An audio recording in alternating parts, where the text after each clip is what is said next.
আসসালামু আলাইকুম দর্শক। আওয়ামী লীগ নিষিদ্ধের দাবিতে আপনারা জানেন যে এই মুহূর্তে হোটেল ইন্টারকন্টিনেন্টালের সামনে যে ফোয়ারা, সেই ফোয়ারার সেখানে জমায়েত হচ্ছে। এনসিপি মূলত, তার পেছনে সবচেয়ে বড় শক্তি হচ্ছে জামাত এবং অন্যান্য রাজনৈতিক দলগুলো আছে।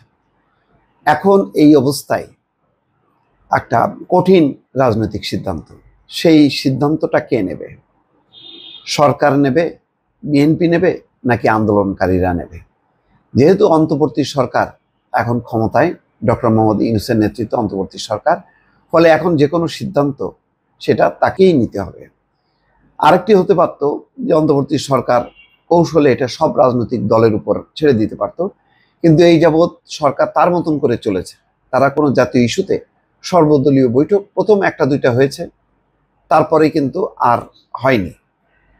তো যেমন ভারত প্রশ্নে হয়েছে, কিন্তু আওয়ামী লীগ আভ্যন্তরীণ রাজনীতির ক্ষেত্রে, নির্বাচন, সব ক্ষেত্রে যে সর্বদলীয় বৈঠক ডাকা, আলোচনা করা, সেভাবে হয়নি।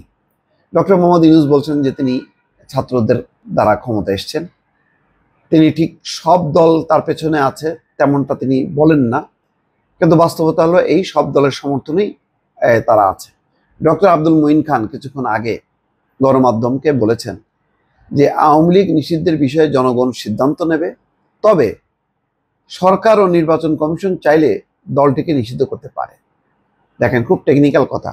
জনগণ সিদ্ধান্ত নেবে মানে জনগণ তো যখন কি নির্বাচন হবে, সেই নির্বাচিত পার্লামেন্ট নেবে, এটা হচ্ছে জনগণ নেবে। আর সরকার আর নির্বাচন কমিশন এখন নেবে। এখন সরকার আর নির্বাচন কমিশন, এটা দুইটা আলাদা কোনো সত্তা না এই মুহূর্তে।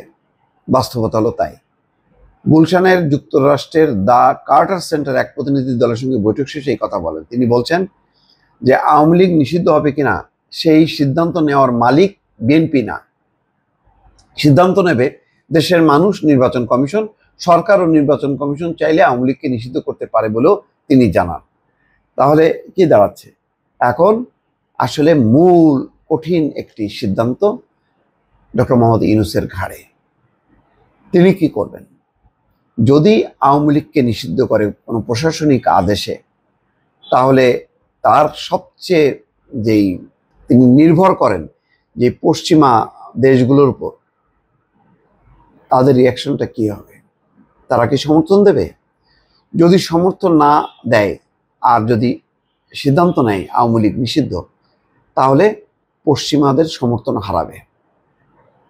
এতকাল সবাই জানে যে পশ্চিমা দেশগুলো একেবারে নিরঙ্কুশভাবে ডক্টর মোহাম্মদ ইউনূসকে সমর্থন করে।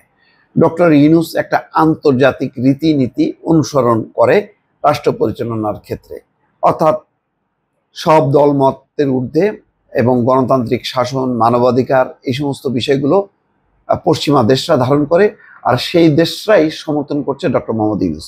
ফলে ডক্টর মোহাম্মদ ইউনূসও জনগণের মৌলিক গণতান্ত্রিক অধিকার, মানবাধিকার, অর্থাৎ আন্তর্জাতিক একটা গণতান্ত্রিক রাষ্ট্রের যা যা উপকরণ, সব কিছু তিনি ধারণ করেন এবং সেভাবেই পশ্চিমা দেশগুলো তাকে সমর্থন দেয়।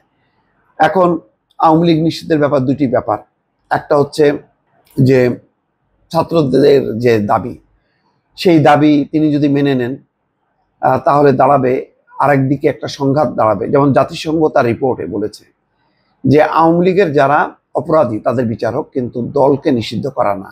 দলকে যদি নিষিদ্ধ করা হয় তাহলে এটা হবে সংবিধান পরিপন্থী গণতান্ত্রিক আন্তর্জাতিক যে গণতান্ত্রিক রীতিনীতি, গণতান্ত্রিক অধিকার, যে সবারই দল করার অধিকার আছে, সবারই মত প্রকাশের অধিকার আছে, তার উপর একটি হস্তক্ষেপ। ফলে এই অবস্থাকে পশ্চিমা বিশ্ব মেনে নেবে না, বরং পশ্চিমা বিশ্ব বলছে যে সবার অংশগ্রহণে একটা নির্বাচন। তারা বলেনি যে আওয়ামী লীগকে বাদ দিয়ে সবার অংশগ্রহণে।